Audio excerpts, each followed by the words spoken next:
Okay, cool. Okay, but there's quite a few people online, so in case Gaurav, you think that it's just us? There's people online. Yeah, I know. Okay, I can see. Okay, I just wanted to, I don't know. Yeah. Sometimes it's distracting. Okay, so hello everyone. Welcome back to the NLP reading group. So today we're extremely honored. Wow. To have Gaurav, who is a PhD student at McGill linguistics, and also just a PhD student at Mila. He works with Sivaretti, and yeah, he's been doing a lot of really cool stuff, like linguistically cool stuff. And I've had the pleasure of like collaborating with him, and it's been really fun. Yeah. So yeah, today he's going to talk to us about how we can measure word meaning change. Yes. So yeah, Gaurav, take it away. Okay. Thank you for the introduction. Yeah. Okay. So hello everyone. I guess you want to share. Yeah. Wait, now I need to hang on. We should have sorted this out. Maybe, but it's okay. Which? Yeah. So okay, there we go. Yeah. So there we go. You can see this. It's kind of what's happening. It's gonna refresh. Yeah. I don't know. I think this is Mila Wi-Fi being a bit finicky. No, I mean I think is that but that's better. That's better. That's better. Okay, cool. Okay. So hello everyone. I'm gonna talk about a paper, a project of mine that looked at measuring word meaning change across both time and speaker age. And so I'll just get into it. So to kind of give a bit of background context on language change, because that's what this whole paper is really about.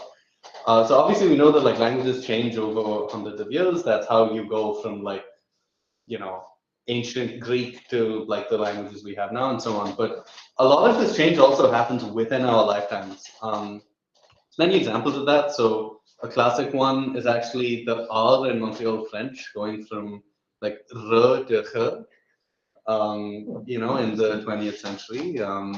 Similarly, you can see something happening with English syntax where the rise of using like as a quotative. So you can say something like, oh, Cesare was like, let's start the meeting.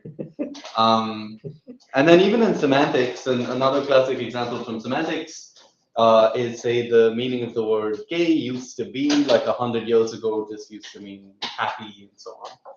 Whereas now it refers to like homosexuality. And so these are what we call within lifespan changes. And they're kind of like the most fine-grained insight we have into like this much longer term language evolution. But there's still loads of questions around it, and especially around the social dynamics there. So one of the big questions that I'll be focusing on in this talk is speaker age. So we know that these languages are changing over time, and even within our lifetimes. But when that change is going on, what is the relationship between young people and old people in this? Are young people leading, or old people following, and so on? And so in a nutshell, we can ask whether language change in general is this kind of like generation by generation process where you kind of require previous generations to be replaced to get language change. Or is it what we call like a zeitgeist phenomenon? So it's just based on the time people of all ages participate in the change. So here's a little demonstration of simplified demonstration of what that might look like. So under the generational picture, you basically have people preserving their ways as they age, but new generations come in, old generations go out, and the language changes like that. So you can have, this woman becomes old, she isn't really changing how she speaks. This boy becomes old, he's not changing how he speaks. He starts speaking a little differently in his teenage years, because that's typically where most of the language change innovation happens. And then you have a new generation coming in, and these older people aren't really adopting those changes at all. And then in the extreme case, the zeitgeist case is where we basically don't really see age-based differences, and the change in the language is purely a function of time. So at T1, people of all ages speak one way, and then at T2, you have someone younger speaking in a new way, and everyone else is also matching that, people of all ages. So we can also, so we could frame this in terms of whether or not adults change how they speak. So one picture, so the generational picture of language change is adults don't really change how they speak, but new generations come in, they innovate, and then the language changes as you have new generations replacing older ones, even though at an individual level, people aren't changing how they speak. And then under the zeitgeist picture, people, even fully grown adults, actually do change how they speak, and they adopt the innovations of new generations. So you have language change basically without them needing to die out. And it's conceptually interesting, but it also has like broader relevance to our understanding of many different aspects of language. So one thing at the level of the individual has to do with language acquisition. So there are these ideas around critical periods in language acquisition. In layman's terms, that's basically you never learn a language as easily as you do as a child. Right? There are these ideas that after a certain age, it gets harder and harder to learn. But obviously, if older speakers are adopting these linguistic changes well into adulthood, then it means that they are still flexible to changing their linguistic behavior. And so these ideas of a critical period of linguistic flexibility, they maybe don't fully apply. It's also got methodological relevance to a lot of people in linguistics. So social linguists who look at the sociological aspects of language and language variation, they methodologically often use older speakers as a way to study how the language used to be. So the idea is that an older speaker is sort of like a window into the past. And so that's how you can compare older speakers and younger ones to talk about some language change. But if those older speakers are adopting the changes in the first place, then this methodological construct kind of breaks down. So what does the existing literature say about this? On the speech side, so work that looks at phonetic and phonological phenomena, there's a decent amount of work suggesting that this process is generational. And so at the individual level, people are sticking to their language behavior as they grow up. But when it comes to syntax and semantics, there's actually way less on this.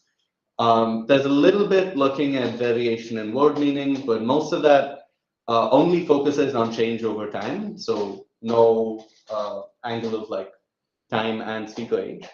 And it's only over a few words or like syntactic constructions. And more broadly, semantic change is generally understudied by social linguists, because this big question that they have is how do you measure it, right? Phonetic, phonological phenomena, you can say with something phonetic, you can record someone's voice and you get a complete physical measurement, and you can look at how that changes, like format values and so on. Whereas meaning is a lot less straightforward. How do you quantify what the meaning of something is, especially when changes are a bit more subtle and so on. And so we want to ask this question about different hypotheses of how language changes, specifically in the context of word meaning change, because this hasn't really been done. And so the research question is, when words change meaning, do people of all ages participate in that? Or are some people excluded? Did they kind of stick to their old patterns pretty much through their whole lives? So, in other words, is semantic change a generational phenomenon? And here's the answer from the paper I'm presenting to you now.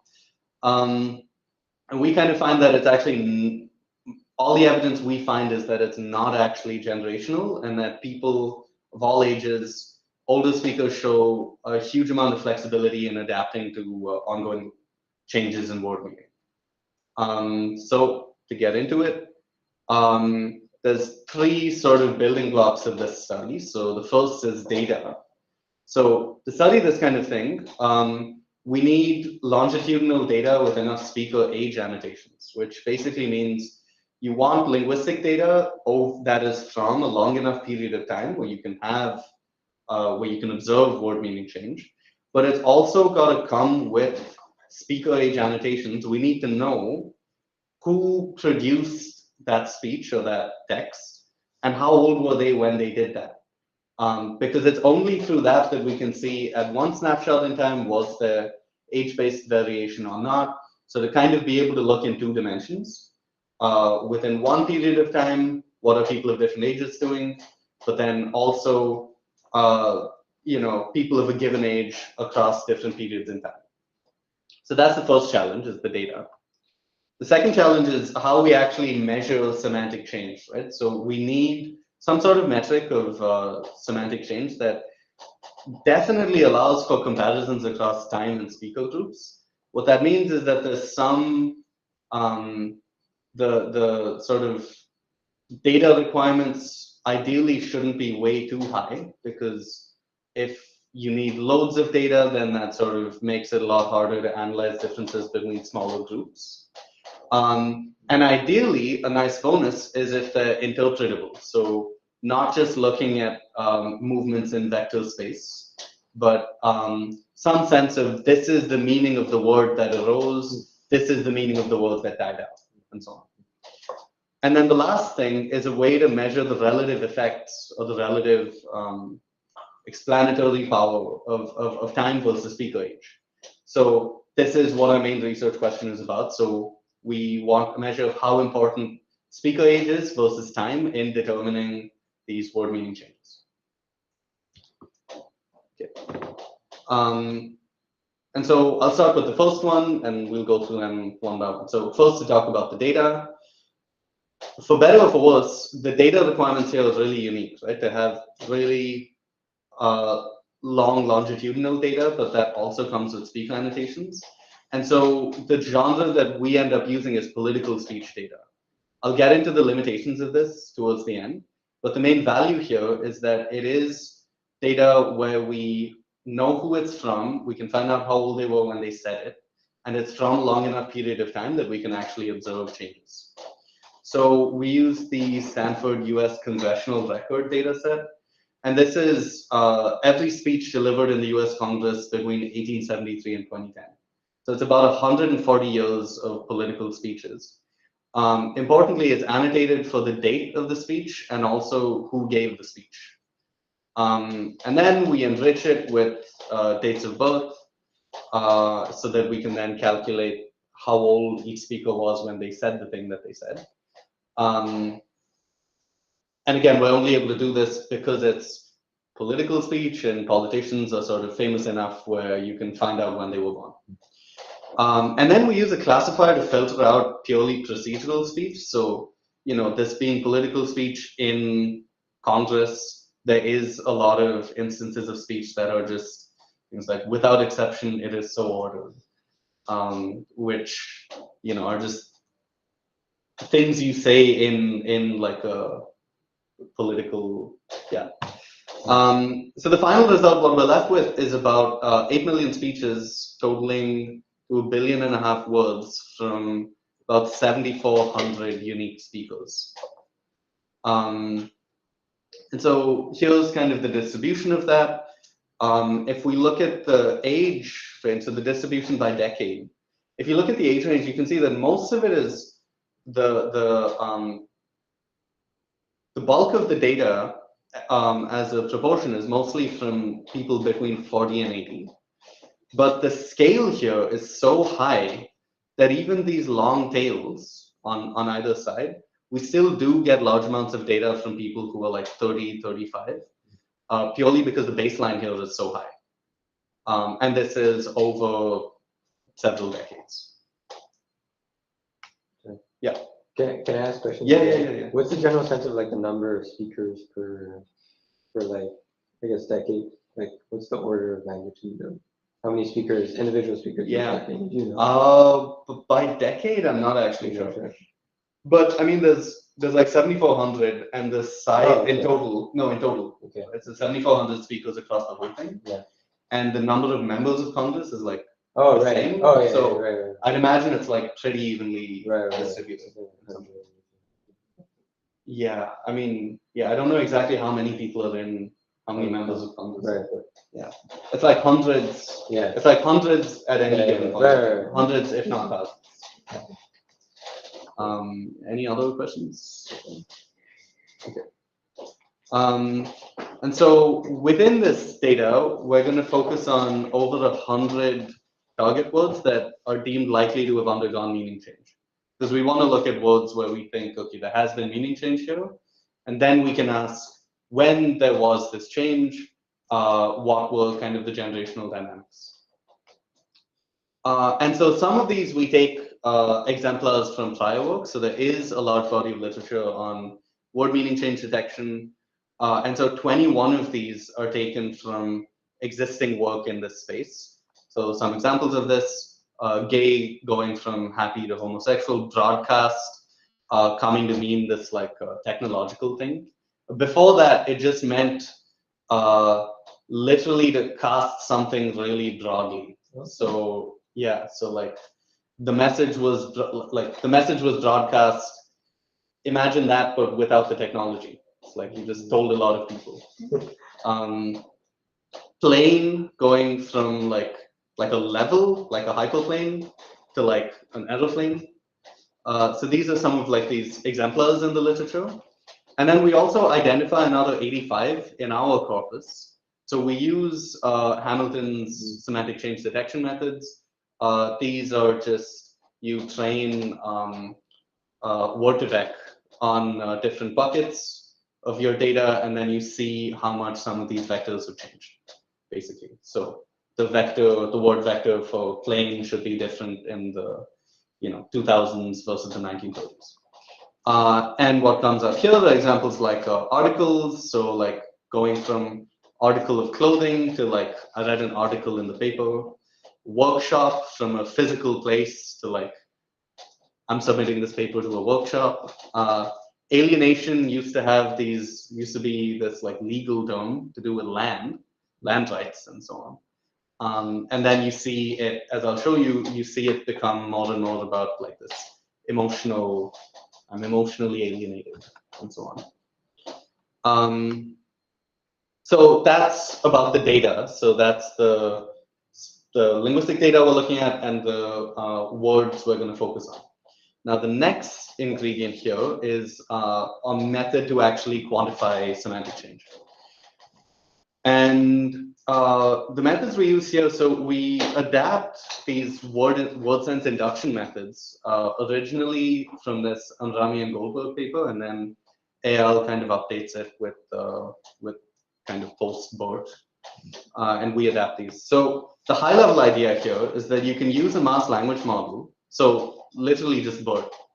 This isn't even, nowhere in this paper is there any training, nowhere in this paper are we using like large language models. So you use a mass language model to generate a distribution of substitutions for a given target word. So for each instance of its use, I'll go through I'm going to walk through an example next, but you get these substitution distributions from the mass language model.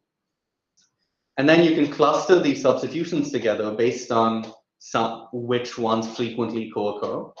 And then you can look at these substitution clusters to identify the different senses of a word and then how they change in prevalence over time.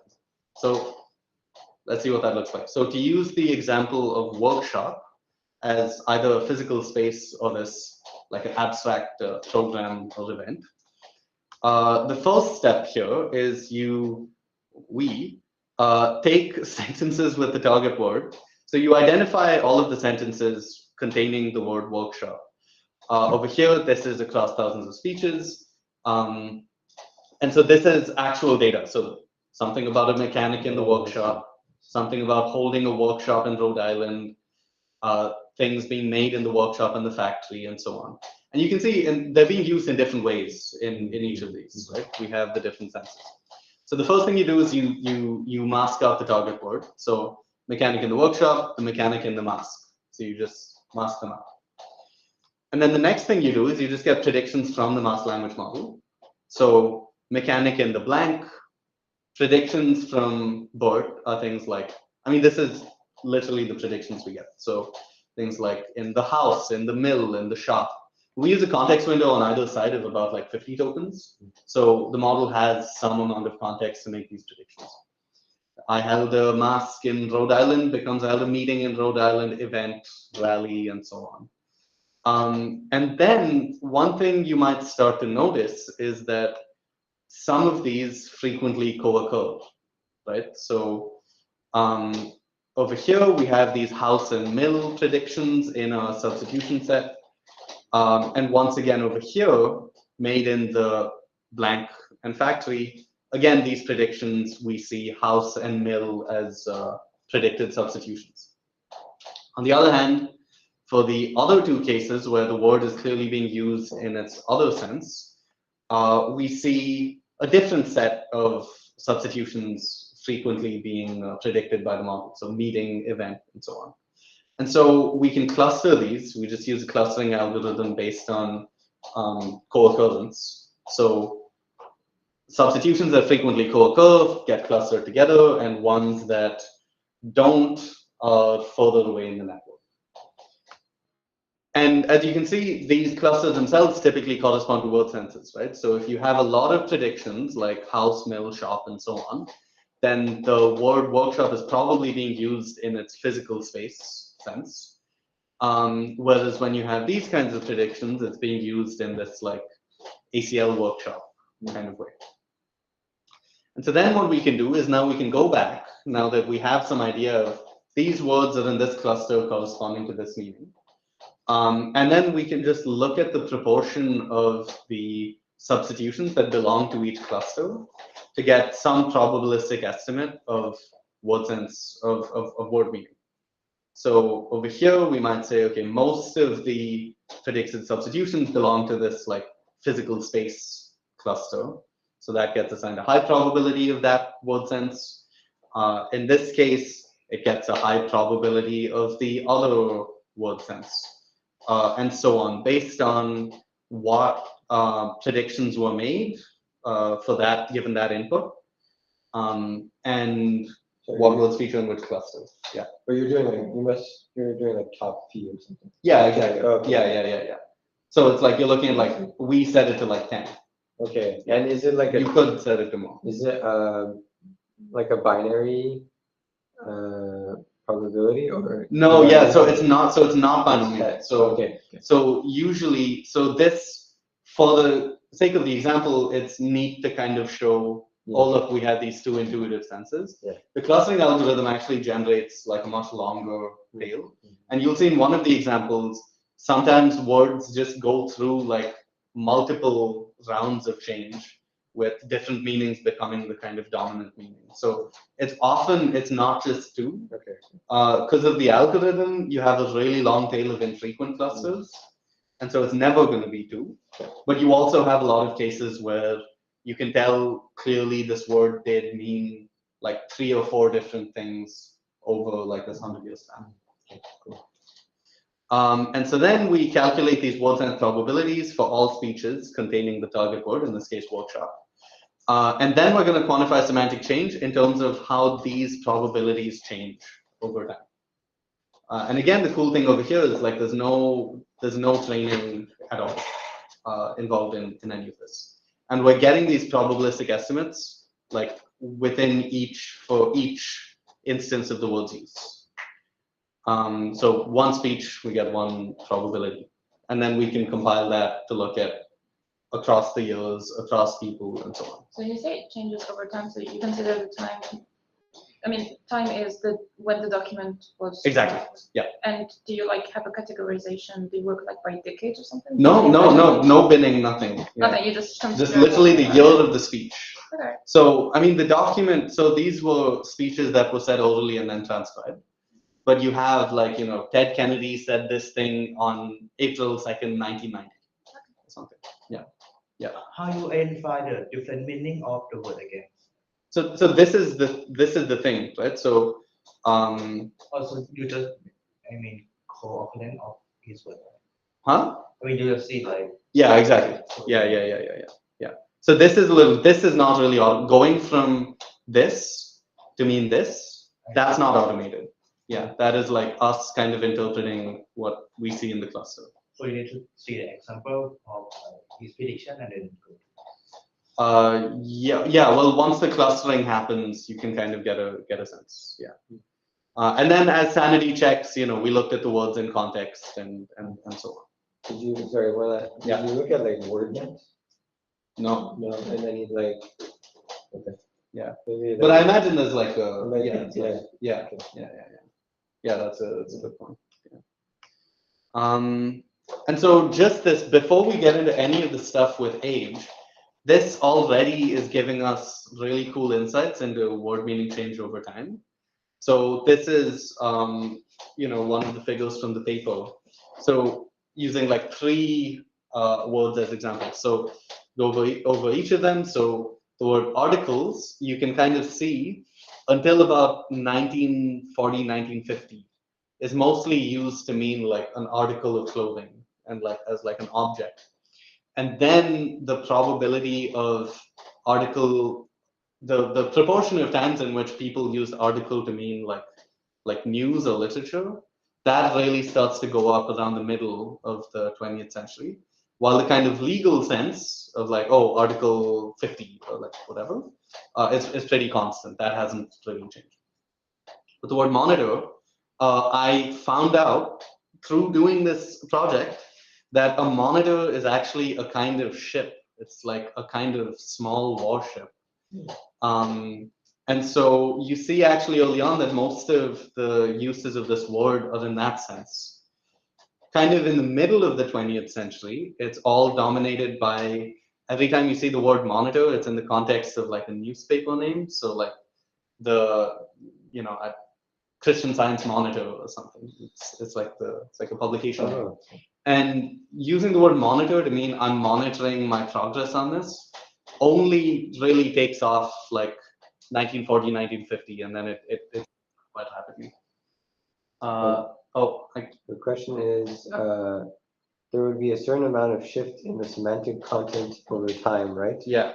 Example, if your documents early on were all the Bible and then later they had more variety, that might look like semantic shift, but it would just be topic change. But so the thing with the data here is that the data is actually quite constant, right? Because it's just a bunch of politicians talking in a confined space.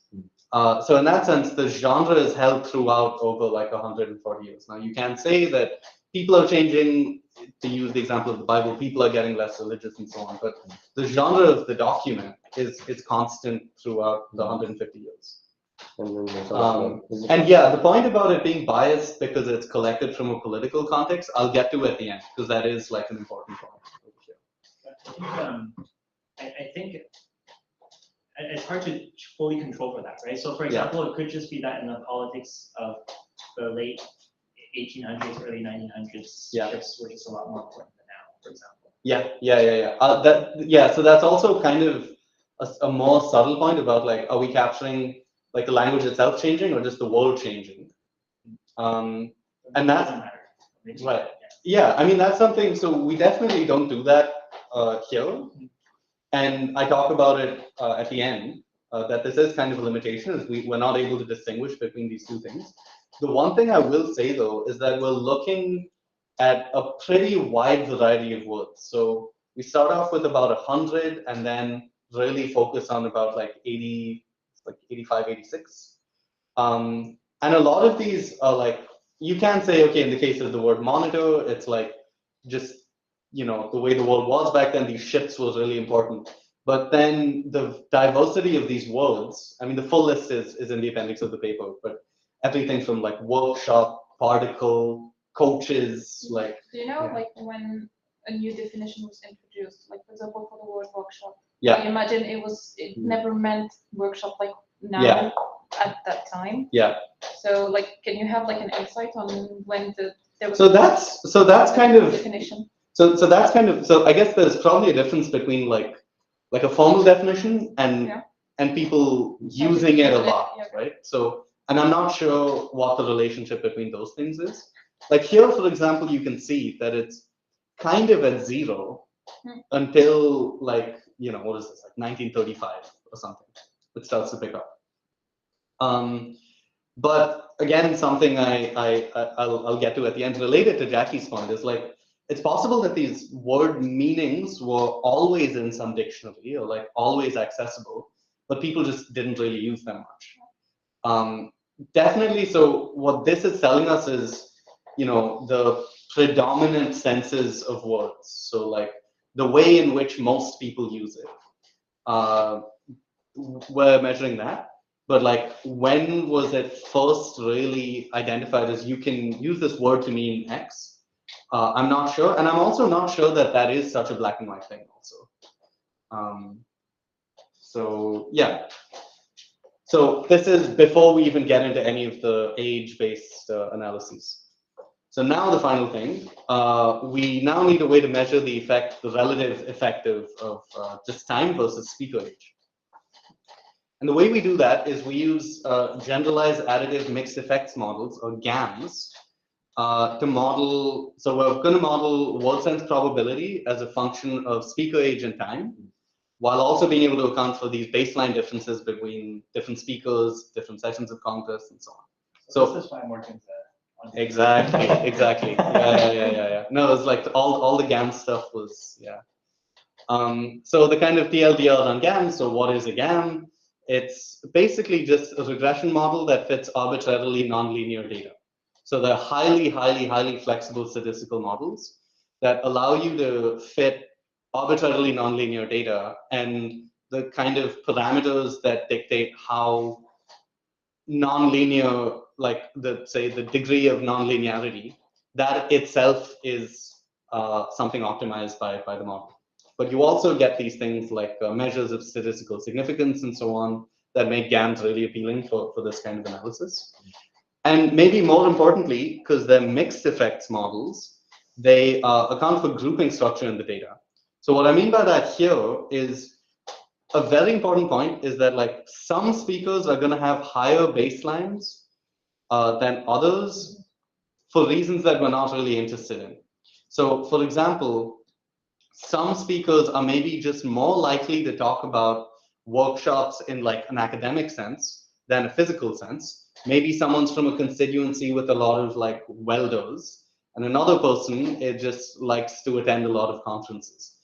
Those are like idiosyncratic differences between individuals, but they're not really telling us anything about like the change and the rate of change.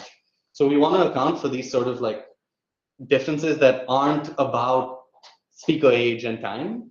And so GAMs allow us to do that because they basically allow you to model in the grouping structure like that.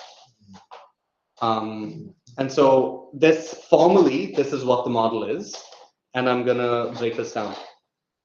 So we're modeling the probability of a specific word sense given some unique speaker M speaking in year Y. So for example, it's a bit of a long one. okay, I'll finish this first then, yeah. So so for example, the word sense workshop to mean program, right? So we're modeling the probability of that given some speakers speaking in a given year. So Ted Kennedy in 1990. That's kind of what we're trying to model. Now the inputs here, we're looking at the year of speech, right? So that's straightforward enough. We're looking at the age of someone in that year, right? So how old was Ted Kennedy in 1990? And then we also, in this function, is a learned age effect coefficient. And so we basically have a coefficient in here that's learned that modulates the effect of the speaker's age. So as you can kind of see just from this form, you have like y minus this coefficient times the age. And so if alpha is 0, then the age term is sort of zeroed out, right? And then we're modeling word sense probability purely as a function of the year of speech. On the other hand, if it's 1, then age is completely offsetting time. So what I mean by that is if this is set to 1, then we're modeling this as a function of just the year of speech minus someone's age. And when the year goes up by 1, someone's age also goes up by 1, right? Like each, so Ted Kennedy turns a year older in 1991. And so effectively what that's saying is that like Ted Kennedy is just never going to change how he speaks through time, because as Y goes up, his age also goes up, and it's constantly offset, and we're always modeling on the same input value. Also, age is not like a particularly sophisticated function. It's literally just. It's literally just the age of the. Yeah, this is just a notation. Okay. It's like literally just the age. Okay. Yeah. Okay. Cool. And so this coefficient is learned, and this is then basically telling us how much does age offset the effective time. And then finally, we have a linear offset for those baseline differences. So, you might just be more likely to talk about physical workshops because you just live in a blacksmith town or something, And so there's a linear offset for that, given some speaker and then given the session of Congress and so on. We spoke about what these inputs are. The GAM fits a arbitrary nonlinear smooth function. So we have some sort of nonlinear function here that operates over this. And then finally, because we're trying to get a probability out of this, we have a sigmoid that just takes the output of that function plus the linear offset and then maps it to some value between 0 and 1. And so we get a probability. Is that more or less clear? Or I'll ask after this whether it's clear. So at a high level, well, just because the important thing to take away from here is that we're modeling word sense likelihood as a function of time with some speaker age offset. And how big that offset is determined by a learned coefficient. And so then in turn, that coefficient is telling us how significant age is in determining like someone's word sense likelihood. So at a high level, at least, like, does that make sense? Okay. And so before we go ahead, yeah. What the arbitrary function is? Yeah. What is it in practice like? So in practice, so the splines. Okay. With you can choose the basis function, but it is it's like literally Yeah, arbitrarily. For one, it's like super. It might right. go up and down and up again, and for another, it might only go down. Because again, we don't really care about what this function looks like necessarily as much as what is the effective age, right? Yeah. And so just before we get to the results, like an important thing is how do we interpret this value? Just to is p between 0 and 1 if we add the beta term. So the sigmoid is operating after you add the beta term. So yes, like you add the beta term before you apply the sigmoid. I think it might be. Is the bracket enough? No. No, it's No, No, that's no, fine. no. Yeah. And so as alpha goes towards 0, what this means is that speaker age has basically no effect on word sense likelihood. So that's evidence of a kind of zeitgeist picture. As alpha goes to 1, changes in time are like completely offset by speaker age. And so this would mean that older speakers are not adapting to ongoing changes. They're sort of frozen in time. Year goes up by 1, offset goes up by 1. And so this would be completely generational change. People don't change how they speak, and for the language to change, those generations just have to be replaced by other ones. Now, actually, as alpha goes negative, which is a possibility, speaker age would actually have a reverse effect, where older speakers are ahead of the curve, leading change. So this is still generational, but it's kind of not what we'd expect at all. And now, in theory, because why haven't I given you bounds of this alpha value? In theory, it's not bounded. But any values outside this range are like highly unintuitive conceptually. And I have notes for an example of that, but they basically result in things like a 40-year-old in 1920 matching the word sense usage of a 60-year-old much earlier and stuff. So you get these really conceptually weird results with these. And then, of course, empirically, this never happens, right? We never get that because we wouldn't expect to see things like that. You had this longer question, but maybe you want to keep it. Assume if users means are better than the vector representation. Okay, yeah, so the question is going all the way back, basically to these, right? Do we get better representations than with the vector representations if we use the model class layer or something? The reason we're doing this actually is so it's mostly interpretability. Yeah, so it's basically just interpretability. And there is also something about there's also like practical stuff. So this is quite low dimensional.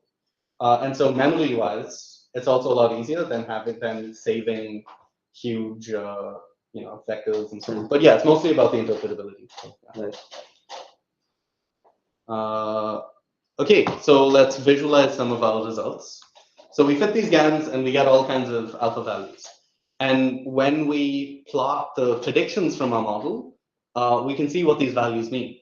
So these heat maps show the word sense likelihood across both time and speaker age.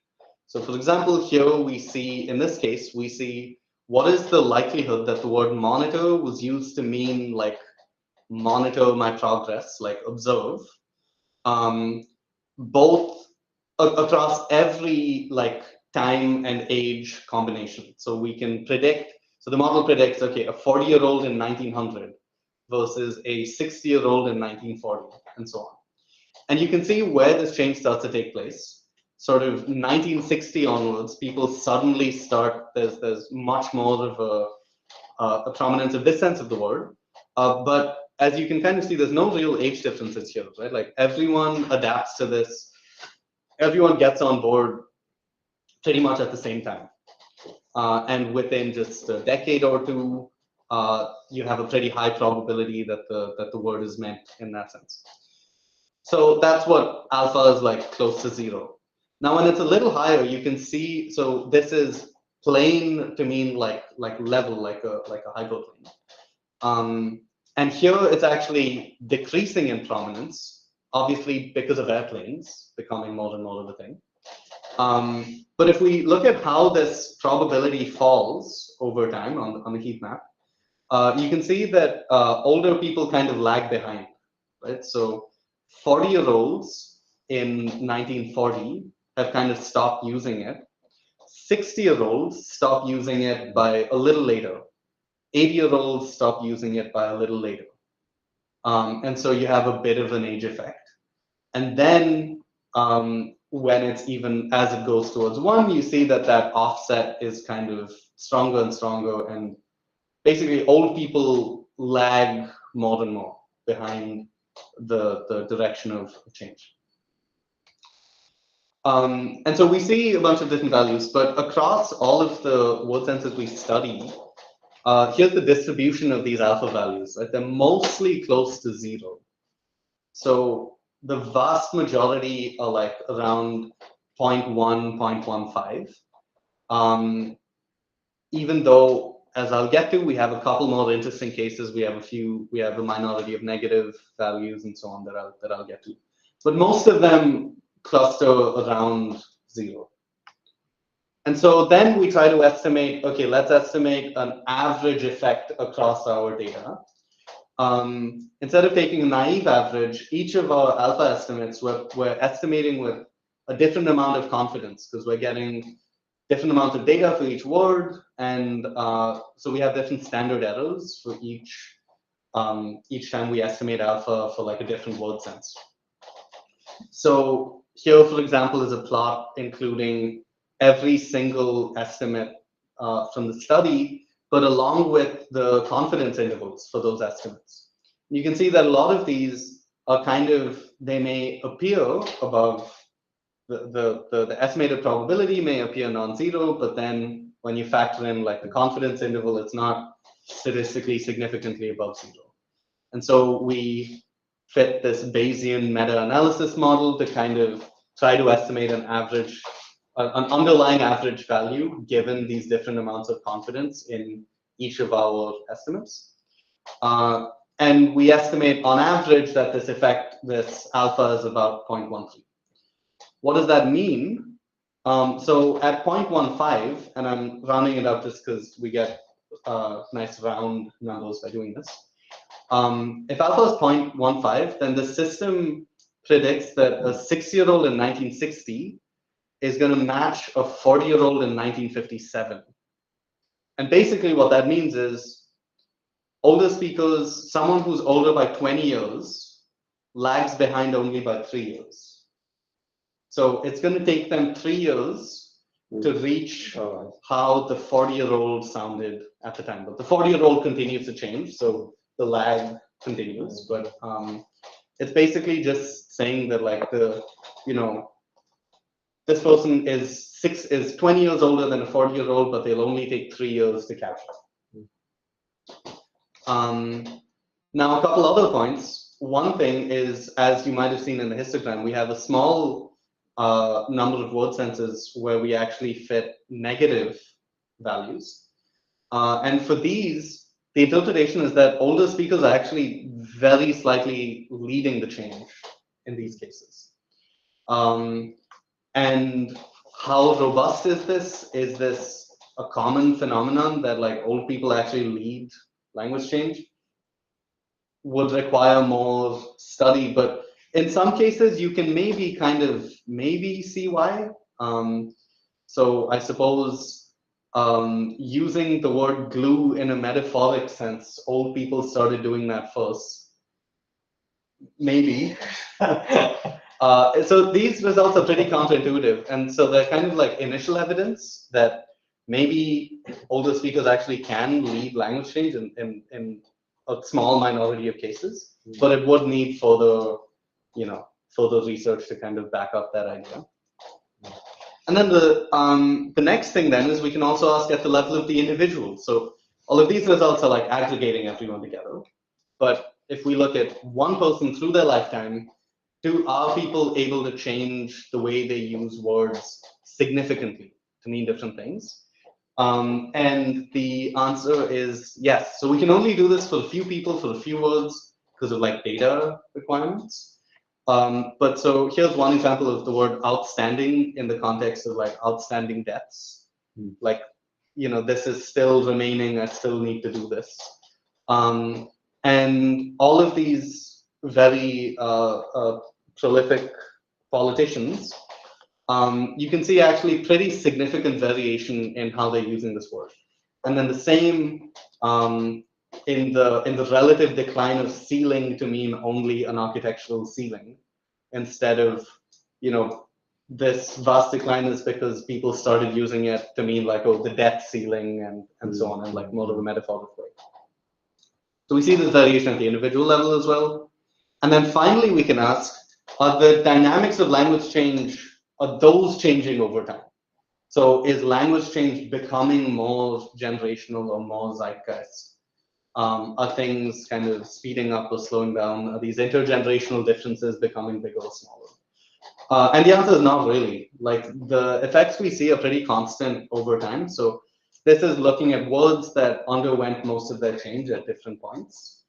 And there's no real trend between what the alpha estimate is and when the word was sort of at its peak.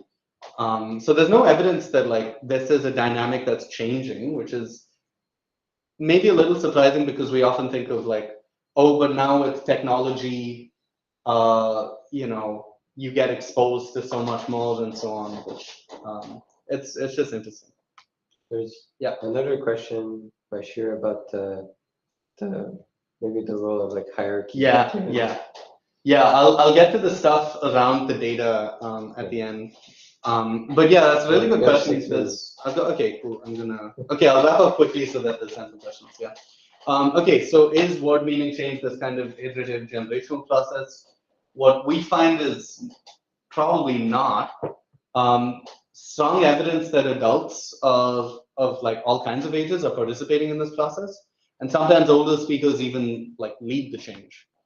This has pretty big implications for linguistics. I'm not going to get into those right now just because of time. But I think, yeah, the big. But I think an interesting question for us in NLP is like, are there other ways we can use language models to answer questions about human language instead of just trying to make language models better? Can we all learn about language models and interpretability of language models? Can we use them as tools to study human language? Okay, let's get to the limitations. So, see, maybe this is best done as like part of the questions as well, right? Because this has come up a bunch. In a nutshell, yeah, one of the big limitations is politicians are not demographically representative. Political speech is kind of a niche thing. So would these findings hold in a more representative sample? Probably, but not definitely. I mean, the issue with this kind of analysis is that it does need longitudinal data with age annotations, which basically doesn't exist. This is the only genre we found with that. But if there's that kind of data out there, that would be beautiful. The other big limitation that hasn't come up in the chat is that we don't have any kids in this. So adolescents are actually the ones that usually drive language change. And so, but they're not in this data for obvious reasons. So, no, we're looking at how people adopt these changes in meaning. We're missing the original pioneers of that change. Then at a more subtle level, we can't really make the distinction between a language change and like just the world changing. So like, use the example of this like naval ship called a monitor. Yes, people don't use the word like that anymore, but it's also because, and I looked this up, these ships aren't really used anymore. They're like only river monitors in like Brazil. They've kind of like navies don't really use them anymore. So maybe that's also why we don't use the word like that anymore. But okay, so thanks so much. And yeah, let me get to the questions. Nice. All right. Okay. Thanks so much, Gaurav. Yeah, no, thank you. I have a question, but maybe. Yeah. Okay, I'll get to Sheila's first because this thing about like the kind of limitations of political speech comes up a lot. So sort of the social dynamics within Congress are definitely interesting, and you know that could be a role in you know the result that could have a role in the results we see. The one thing though again is that we kind of we're looking at a pretty high number of words that aren't really from like all one topic or anything. So it's everything from particle, coaches, articles. I mean, the full list is in the paper, but it's a pretty wide set of words, and a lot of them are not really political in any way. A lot of them are kind of incidental. So the word like using the word alienation to just mean the youth of today feel alienated. It's not clear that that is something that relates to the social dynamics of like, using that word in that way versus not using it in that way. These you know, relations of seniority and hierarchy and all of that in this social setting, it's not clear that they would apply to all of these words, while the findings we see are pretty uniform. So that's to do with that question about like seniority and hierarchy in this weird kind of social context, which is a really important point. And then the other idea about like what are the biases of using political speech? I think that the demographic biases are bigger than the topical biases. A lot of the speeches are not actually prepared speeches. Most of them are replies. So most of them are kind of more off-the-cuff replies and arguments that are being made on the spot. And so those aren't prepared.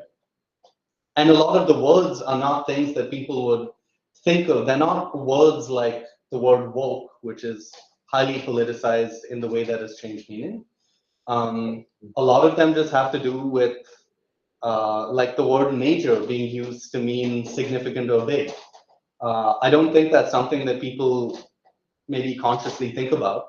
And so in that sense, I'm not sure for most of these words whether it actually matters that they're politicians and that it's political speech. But yeah. Nice. I should have a question.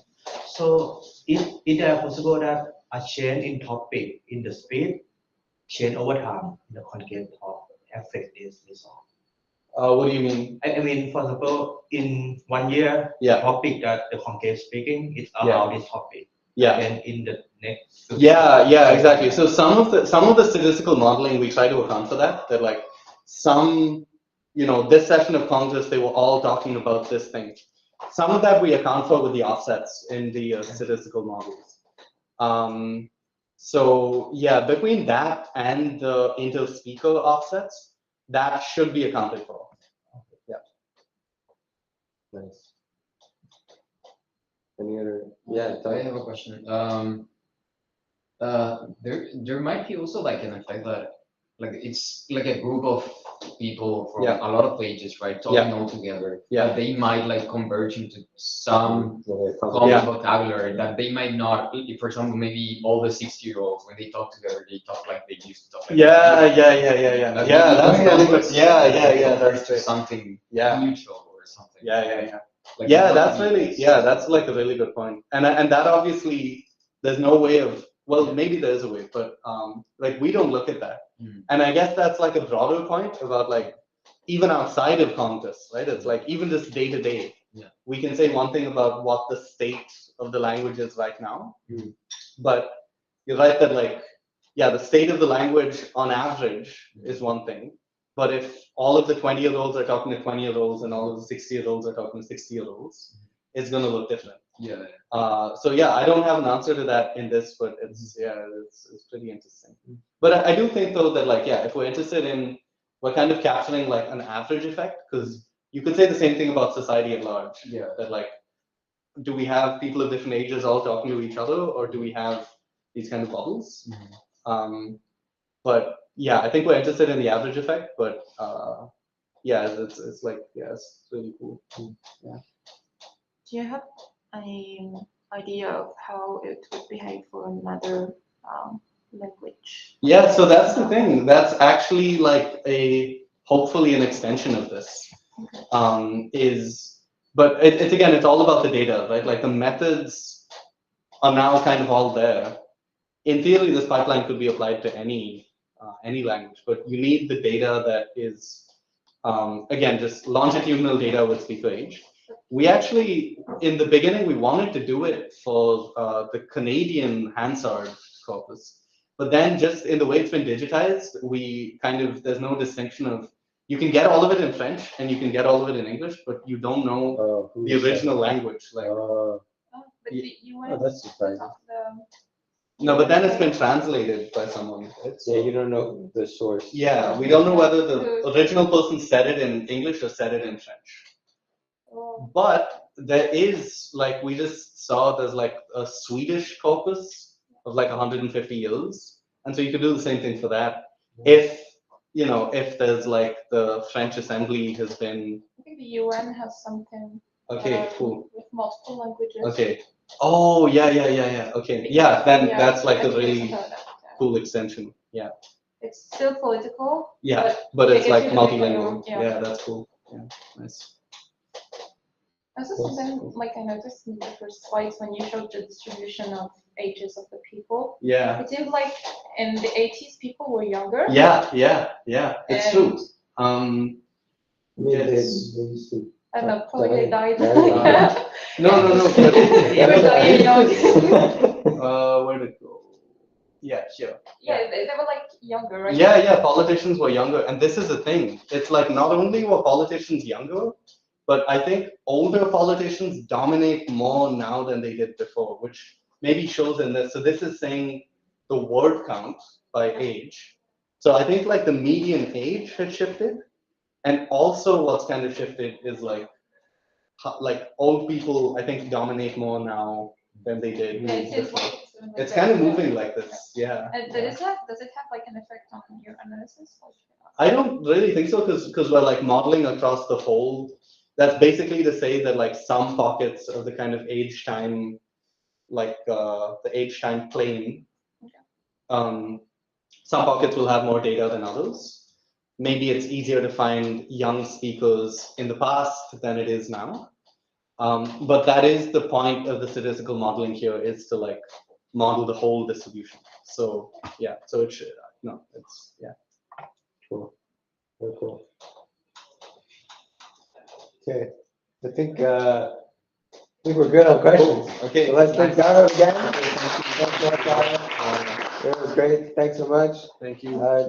Next week, I want to say,